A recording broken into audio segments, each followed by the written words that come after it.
And good evening. Tonight, former President Trump's defense taking aim at Michael Cohen, the prosecution's star witness in Trump's hush money trial. Trump's attorneys attempting to cast doubt over Cohen's credibility, getting him to admit some of his past lies while on the stand. The defense saying Cohen had an axe to grind when it came to his former boss and claimed he's reaping the benefits, making millions off book deals. Before the heated cross-examination, Cohen breaking down the reimbursement scheme for the hush money payments, and the turning point, the moment Cohen says he had to put his family before Trump. It wasn't just Trump's lawyers coming to his defense today, a full show of force in that courtroom with some of the former president's closest allies at his sides, two former rivals for the 2024 Republican presidential race, now vying to be Trump's VP pick, and the highest-ranking Republican to show up at court, House Speaker Mike Johnson, calling the trial a sham and the court system corrupt, all saying and posting many of the things Trump can't because of that gag order. In a moment, we hear from a criminal defense attorney and former prosecutor about Cohen's testimony, but first, we start with NBC's Laura Jarrett. Tonight, Donald Trump's defense team tearing into the prosecution's star witness, suggesting Mr. Trump's self-described fixer turned fierce Trump critic, Michael Cohen, is out for revenge on his former boss. Do you want President Trump to get convicted in this case? Trump attorney Todd Blanche asking. Sure, Cohen acknowledged. Cohen confirming he recently said the former president belongs in a cage, like an animal. The defense trying to cast Cohen as motivated to lie, that he previously fed prosecutors dirt on Mr. Trump to get out of prison early, and that now his financial livelihood, including media appearances and podcasts, centers on trashing Mr. Trump. Cohen acknowledging he's made more than $3 million off his books Disloyal and Revenge, and that he had been going on TikTok 6 days a week to slam his former boss to paid subscribers. Saying of his past praise of Mr. Trump, quote, "At that time, I was knee-deep into the cult of Donald Trump." The defense getting Cohen to admit he previously described himself as obsessed with Mr. Trump, insinuating he was jilted once pushed outside the Trump orbit. The state's case largely depending on jurors believing Cohen's word, as he's the only witness who said the former president knew his internal records were falsified to cover up Cohen's payment of an adult film actress before the 2016 election. Mr. Trump has pleaded not guilty to those low-level felony charges. We had a very good day. I think we're exposing this scam for what it is. Thank you very much.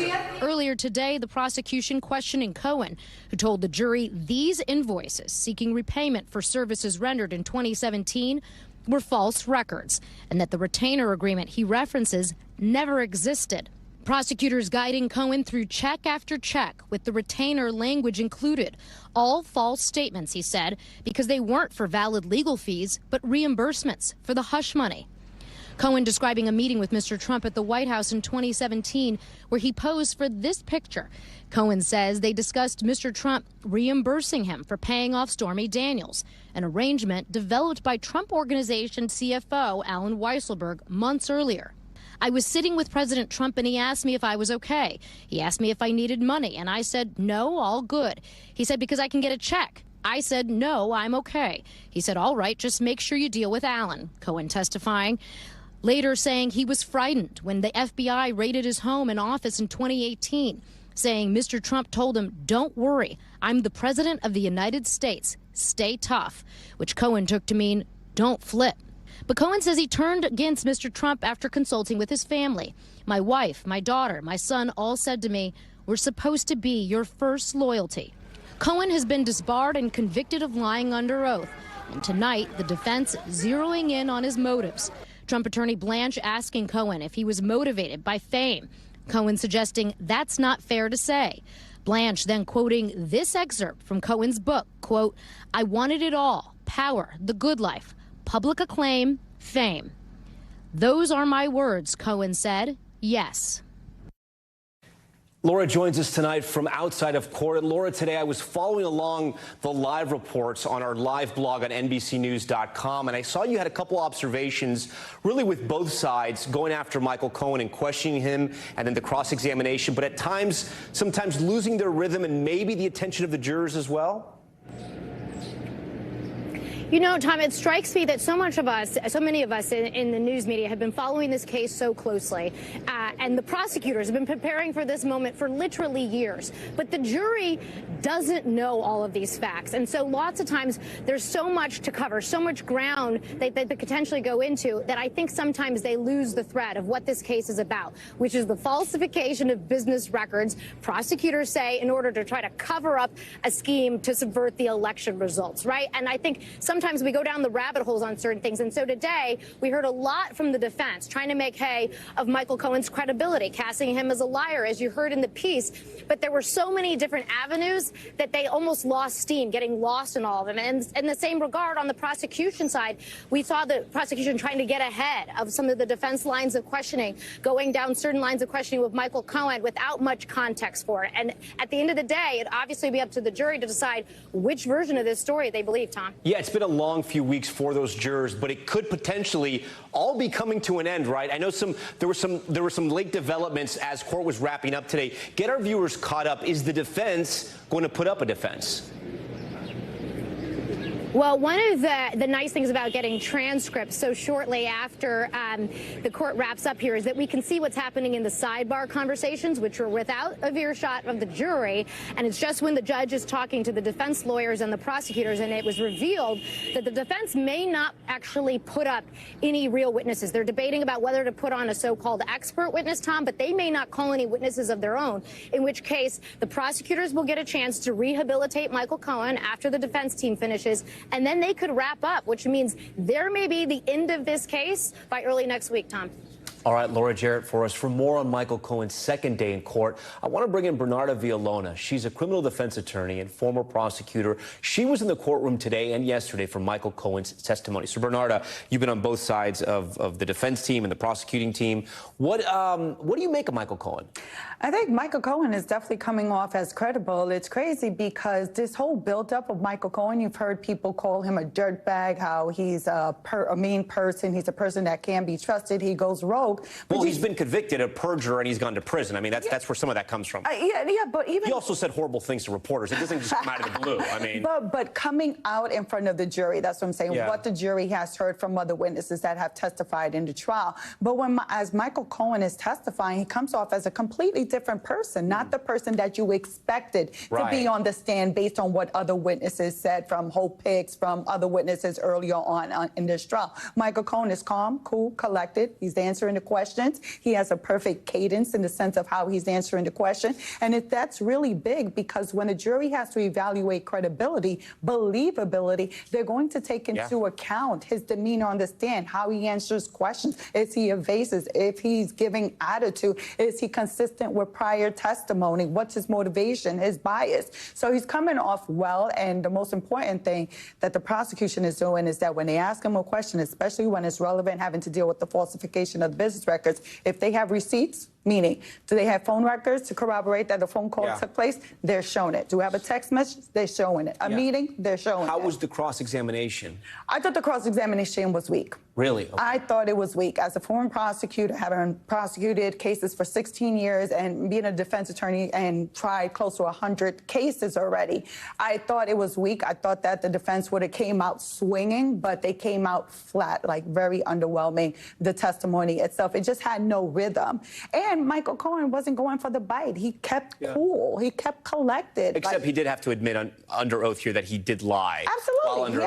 But the good thing about it is that he's admitting it. He's not running away from it. He's accepting the person that he is. And that's the most important thing when it comes to prosecutors. Don't try to clean up the witness. Let the witness be the person they are. So if you're going to argue, yes, he's upset, he has an obsession with Donald Trump, embrace it. Of course he has an obsession with... A convicted fraudster involving on the stand in a fraud trial. It's something beautiful. He had over 13 months in jail to think about Donald Trump. I do want to ask you this, though. The defense doesn't say... You said they weren't great on cross-examination, and now they're not going to... It sounds like they may not even put up a defense. What does that tell you? Does that tell you that they think they're confident? I think one is that they have to weigh all the evidence that's been presented. So while a lot of people was like, oh, Michael Cohen, he's not the star witness. Well, the star witness is the documents. But you needed Michael Cohen to provide the direct link because you don't have Alan Weisselberg testifying. And so they're going to hang their hat that Michael Cohen is not going to come off credible, believable, and they're going to say that the reasonable doubt comes from him because they can't take his word for it. Yeah. So you've been in court for 2 days now. You are an attorney. 100 cases under your belt. Have you seen a smoking gun? There's no smoking gun here. There's no smoking gun here. And this is about bookkeeping. Yes. And yet the Trump bookkeeper, Alan Weisselberg, he's not part of this trial. Why isn't he being called? Let me tell you, look, Tom. Why isn't he being called? There's going to be an issue. So why isn't he being called? Do you want to know why? Because he's in jail and he's going to help, and he's going to help Donald Trump. He's a convicted perjurer. He's probably going to say Trump didn't know. He's not. He didn't know, and guess what? Get convicted again of another. Will the jurors ever find that out? Will they ask, hey, where's the accountant? Where's the actual bookkeeper in this case? So, Tom, this is what I'm waiting for the prosecution to do, because that's the unanswered question. They got to fill that hole, right? That's the empty chair. Right, that's the empty chair. Next to Donald Trump. Yeah. You have to provide an answer to them. Like, it's not necessary to prove the elements of falsifying business records, but still, that's an unanswered question mark. If I were the prosecution, and I've done this before, is that when I have a witness that's a major witness that can assist in the case, I'm going to have a detective come in and testify. I was trying to look for the witness, couldn't find it, or I found the witness and they refused to talk to me, because my follow-up question would be like, well, where did you meet with the witness? Rikers Island. So you can tell the jury, he's at Rikers Island. He wouldn't provide any information, and he's a co-conspirator regardless. So do you think they have the full jury here? What do you think happens here? Do you think he's found guilty? Do you think he's found not guilty, hung jury? What do you think is going to happen? Tom, I highly doubt that it's going to be an acquittal. Okay. If anything, it will be a hung jury, meaning a mistrial. Doesn't mean that the case goes away. It means that the prosecution will have to make a decision as to whether to retry it. It's going to come down to closing arguments. The prosecution is going to have to give the closing of his lifetime, because you have to connect all the dots for the jury. And so far they haven't. You know, they have, but the jury is taking notes on everything, but they don't know what are the important parts. So, for example, Stormy Daniels, that's a wash. She doesn't provide anything having to deal with the elements. So you have to tell this jury how you connected all the dots and how it applies to the law and why you can find him guilty. And we may know by next week. We're going to have you back to figure out if you were right. All right, Bernardo Villanueva, thank you so much. Thanks, Tom. The former president also putting on another show of force in court today. Several prominent Republicans, including House Speaker Mike Johnson, showing up to the courthouse in Lower Manhattan to support Trump and blast the case. For more on the politics at play in court today, I want to bring in Vaughn Hilliard. And Vaughn, it just kind of struck me, too. I wonder what jurors are thinking if they recognize any of these people in court that aren't the usual people that come in every single day. Talk to me about strategy here. Give us some of the names of the biggest politicians that have showed up in the last 2 days. Right. These allies are sitting literally 4 feet behind Donald Trump, the defendant. You have Governor Doug Burgum of North Dakota, who is a potential vice presidential pick for Donald Trump. But you also had Byron Donalds, a Florida congressman, and you also had Vivek Ramaswamy. Both there sitting in that front row inside of this courtroom today. But yesterday you had J.D. Vance, the senator of Ohio, who is also under consideration to be Donald Trump's VP running mate here. And so what you saw the first couple of weeks was really Donald Trump in isolation. There was no political allies. You didn't see Melania Trump. And this last week has been a little bit different. Florida Senator Rick Scott was there, his son Eric Trump, Laura Trump, the RNC co-chair were all in the room. So he has a much bigger base of support there sitting in solidarity inside of that courtroom with him now, Tom. You know, Vaughn, I want to hone in a little bit on this relationship with the former president and the governor of North Dakota, Doug Burgum. He's been on many of the short lists to potentially be a running mate with Trump. But I'm so confused about this relationship, because this is what he told our Chuck Todd earlier in the year, I should say last year, when he was being interviewed on Meet the Press. Here's what he had to say. Would you ever do business with Donald Trump? I don't think so. Why? I just think that it's important that you're judged by the company you keep, and You just wouldn't do business with him? No, I wouldn't. You're judged by the company you keep, and now he can't leave Trump's side. What happened here? Talk to us about sort of how this relationship evolved and if this has ever been addressed in Trump world. Right. Well, two things. Number one, we saw this happen 8 years ago. Ultimately, old Republican rivals coalesce around Donald Trump. He is the leader of the Republican Party. And the first 2024 rival of Donald Trump's to drop out of the 2024 presidential race and endorse Trump was Doug Burgum. It was at that campaign event in Iowa. It was an evening that was below zero temperatures, and it was Doug Burgum who joined him on stage before the Iowa caucus and was the first former rival to throw his support around him. And of course, Donald Trump has showed a willingness to invite anybody back on board, even if they said bad things about him. Look, the other guy in the room today, Speaker Johnson, who back in 2015 questioned the morality of Donald Trump. But here he was in Lower Manhattan today. So Donald Trump is willing to welcome you on board if you're able to back him. Vaughn Hilliard on the politics of this trial here in New York. All right, Vaughn, we thank you for that. The other major headline we're following tonight, incredibly sad, a bus collision out of Florida, killing at least 8 migrant farm workers and injuring dozens more. A suspect now in custody. The deadly crash happening early this morning in the central city of Ocala. NBC's Sam Brock is there with more. This morning in Florida, a deadly crash on a country road. Obviously, we're here because of a tragedy. We got 8 dead people.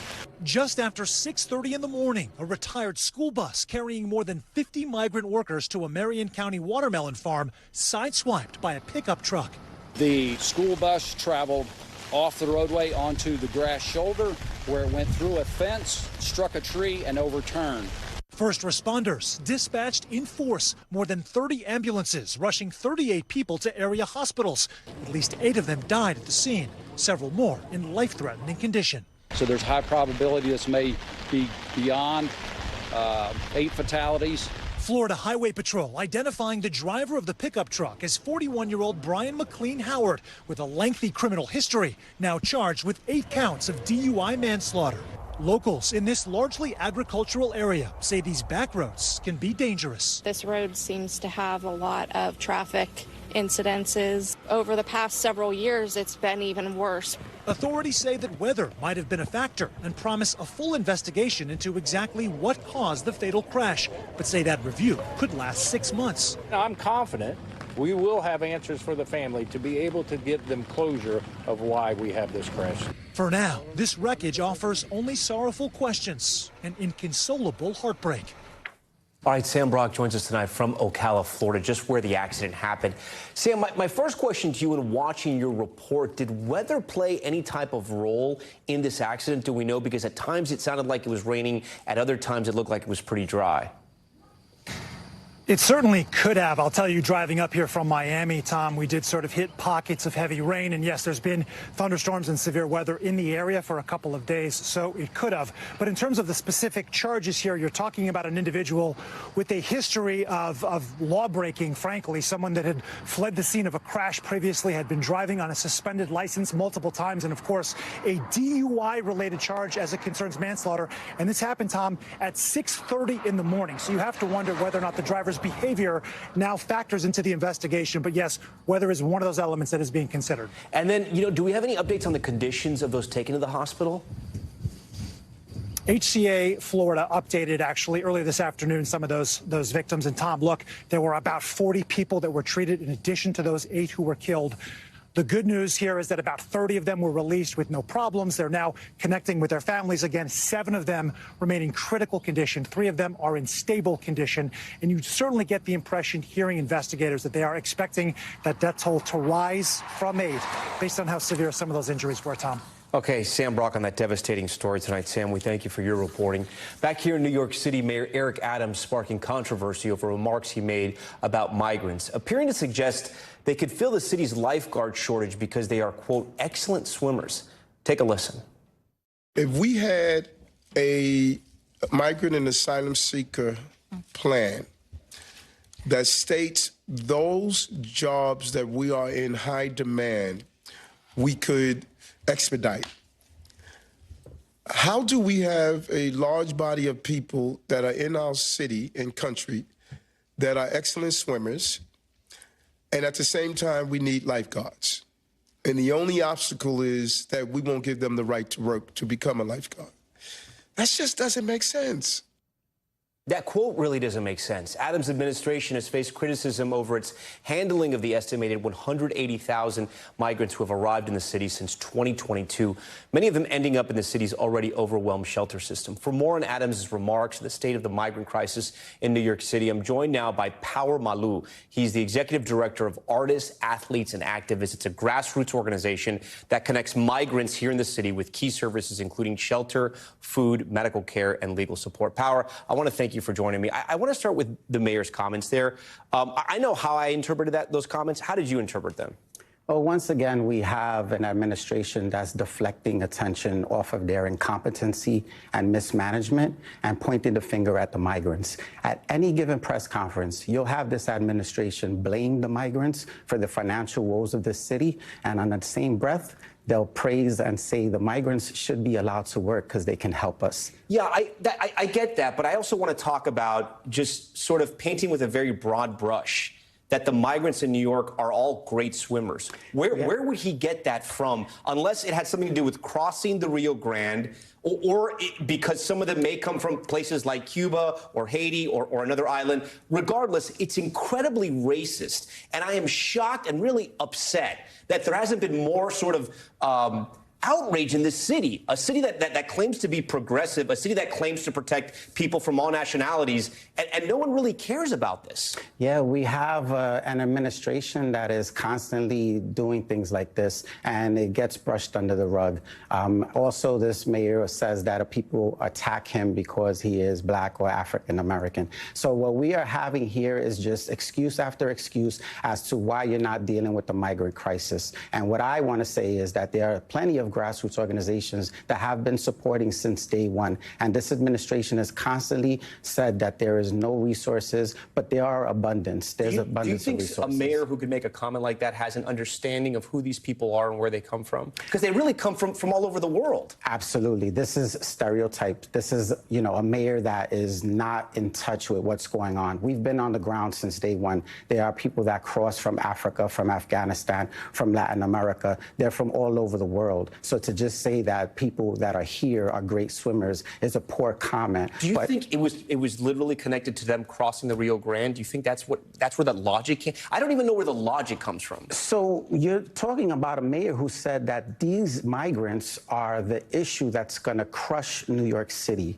That's what he said at another town hall meeting. Yeah. So you can't listen to the things that he says because this administration are spin masters. They always try to find a way to deflect attention. Where do you get migrants are great swimmers and they're going to save the situation with the pools and the beaches? You should have been thinking about this a year ago when that problem existed. Yes, of course, they're skilled when they come here and they're looking for work and they deserve work, but it doesn't happen by osmosis. Our organization has been helping them file for work authorization and asylum, and they can't even get their mail because they're constantly being moved from shelter to shelter. Let's deal with the root of the problem. Power Malu, we thank you for being here tonight. We would like to note that we reached out to the mayor's office to join tonight's conversation. They declined and would not comment further on the mayor's remarks.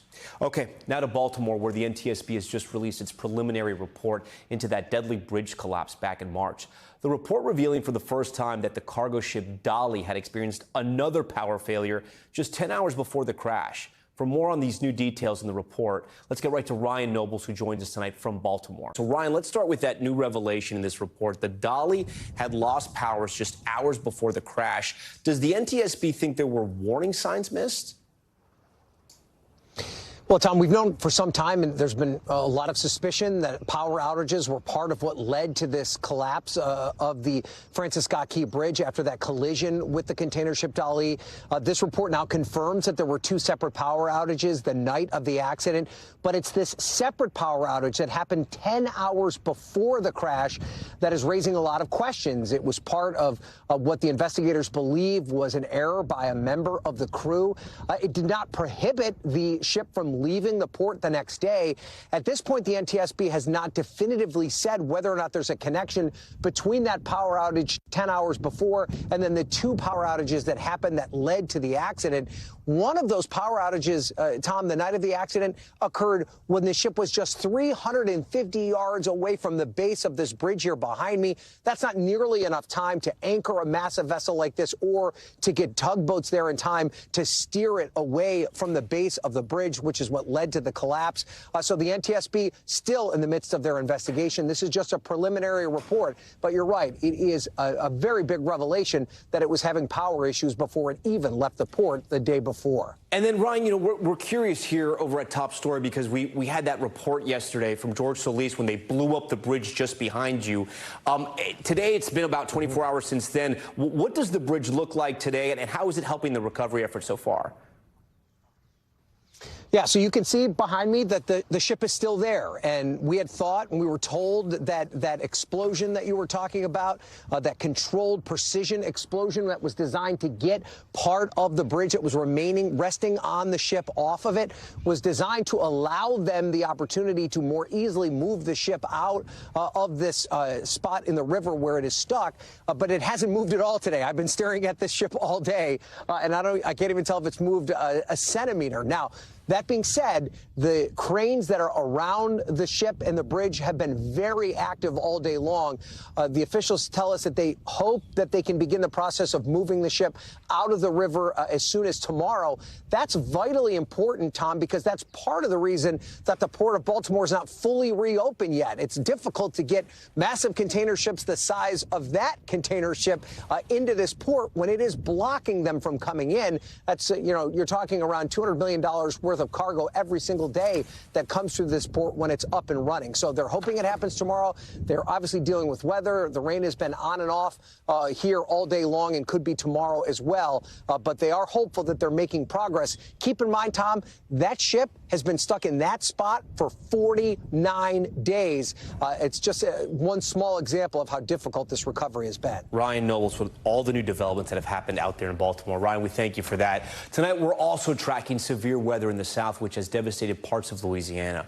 Damaging winds flipping vehicles in the Lake Charles area, uprooting trees and downing power lines. Those storms also turning deadly near Baton Rouge, killing one woman and injuring 2 others after a tree fell onto a mobile home. The threat not over yet for 20 million people across the south. Let's get right over to Bill Cairns for more. Bill, walk us through what you're seeing and what you're hearing. Yeah, we got bad storms this morning that were rolling through Florida, and now we're focusing up into areas of Tennessee and northern Alabama. Severe thunderstorms with wind damage and hail. We're not going to talk too much tornadoes as we go throughout the night. Nashville, you already had some storms blow by. Right now, we're watching some of the strongest storms here by Huntsville, Alabama. It's little small hail possible with that storm and maybe some wind damage. There's another line coming behind this, so in Nashville, you may not be completely done with your storms yet. You notice the rain is just beginning to come to an end there. And here's a closer look at that storm that's just exiting the Huntsville area. Usually on the radar, when you see the pink, usually there's a good chance that you have hail in those storms. Tomorrow looks to be a slightly more dangerous day than today. We're going to see storms returning to Oklahoma, but I have my eyes on Florida. You're going to have storms early in the morning. They're going to continue through the day, and we do have a tornado threat that includes highly populated I-4 from Tampa all the way to Orlando. So, Tom, late tomorrow afternoon, we'll have to watch that very closely. Okay, Bill, we thank you for that. Still ahead, the prison van ambush in France. Have you seen this video? Heavily armed suspects firing at a prisoner transport van that was stopped at a toll booth, killing 2 guards and freeing a notorious drug kingpin. The all-out manhunt underway. Plus, the federal agencies warning foreign terror organizations may target Pride Month events this year. How they're telling the public to stay vigilant. And what if you could enjoy a night of drinking without any of the health risks and possibly no hangover? Sounds crazy, right? Well, the protein gel researchers say can change the way the body reacts to alcohol and breaks it down. We're going to explain coming up after the break.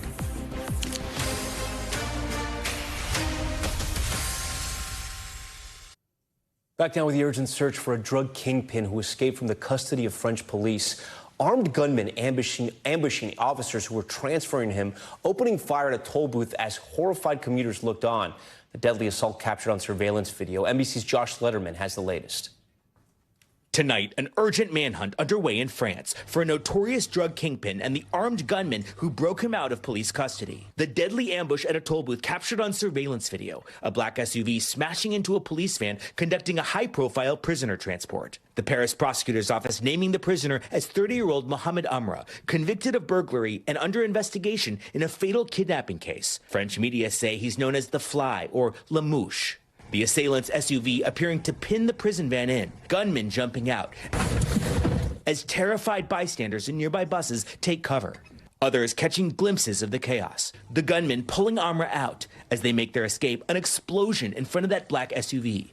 Authorities say 2 officers were killed and 3 more injured. The attack rattling France, which has deployed hundreds of officers to search for the fugitives. Tout. Je dis bien tout.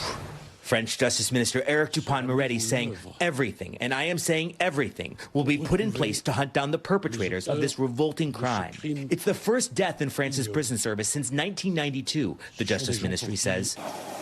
Parliament paying respects to the dead and injured with a moment of silence. From France's Prime Minister, a promise of justice at any cost. Aucun moyen. He says, we are hunting them down. We will find them.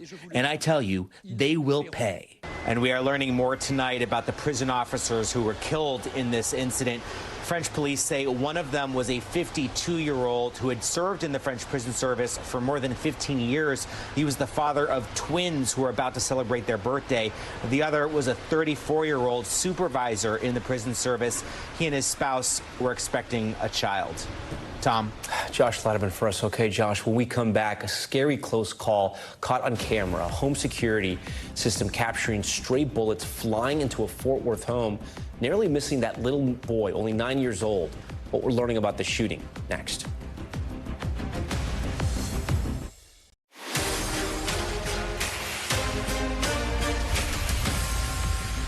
All right, we're back now with Top Stories news feed, starting with the FBI warning ahead of Pride Month. The FBI and Homeland Security saying foreign terror groups may target LGBTQ events and venues next month. The agency's urging the public and law enforcement to look out for threats made online, in the mail, or in person.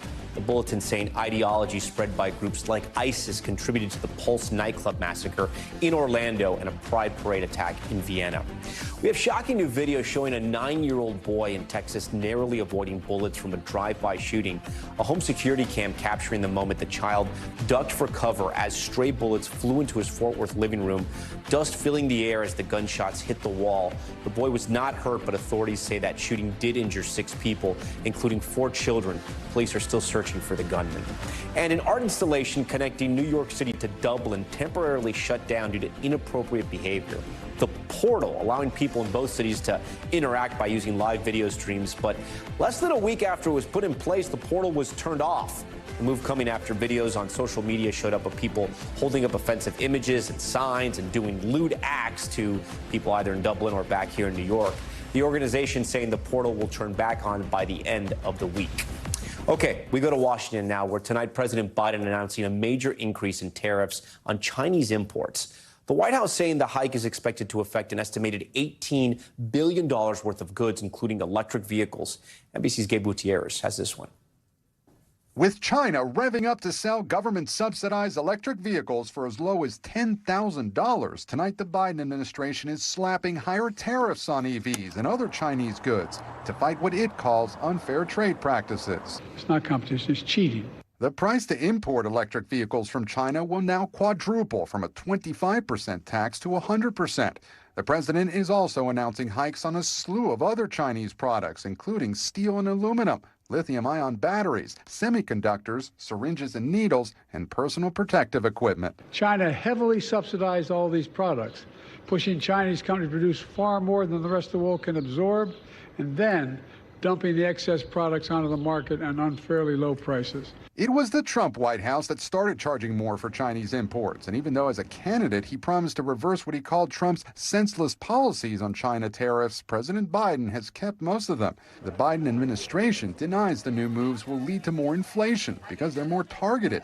But today, the former president said they don't go far enough. The Trump campaign has floated a 10% tariff on all imports. China's eating our lunch right now. The president fired back. He said China is eating our lunch. That's what Trump said today. We've been feeding it a long time. In battleground Wisconsin, car dealer Scott Kunis thinks the administration is pushing EVs too hard, but he supports what President Biden did today. Leveling the playing field across the board is important, especially when we have the Chinese government subsidizing their EV production. In response, China's commerce minister said today the U.S. is weaponizing trade issues, calling it political manipulation. Tom? All right, Gabe Gutierrez, we thank you for that. We move on now to the latest on the war in Ukraine, where U.S. Secretary of State Antony Blinken made a surprise visit to Kyiv, making reassurances that more U.S. support is on the way after Congress passed that major aid bill a few weeks ago. But all this as Russia continues to advance on Ukrainian territory. NBC Chief Washington correspondent Andrea Mitchell has this report. Tonight, the Russians advancing from Ukraine's northeast border.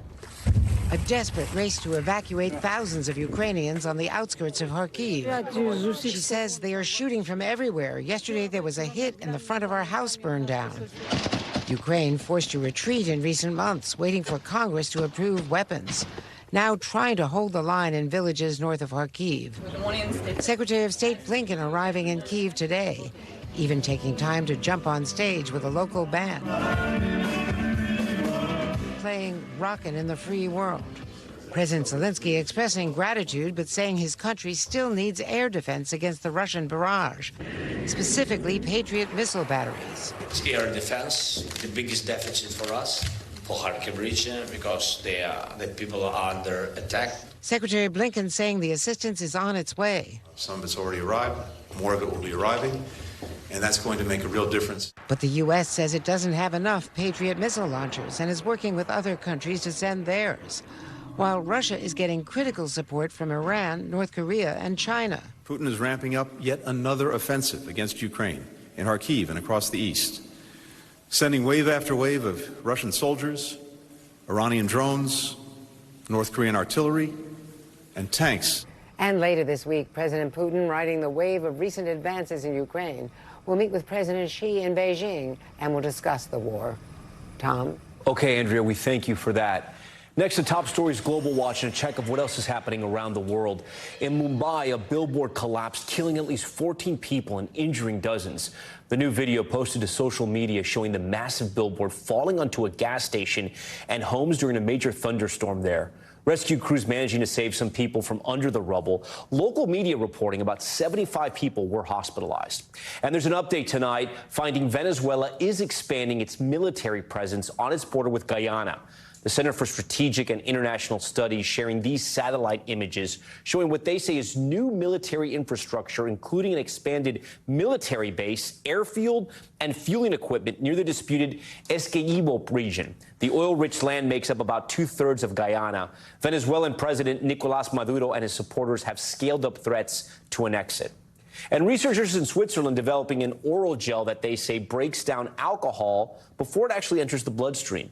The study at Zurich saying the protein gel can be consumed before or during drinking alcohol, and it would cause that alcohol to break down in the digestive tract instead of being transported to the liver. They claim it reduces the potentially harmful and intoxicating effects of alcohol. Clinical tests are still required before humans can use the gel, but in mice, data showed that it reduced blood alcohol levels by up to 50%.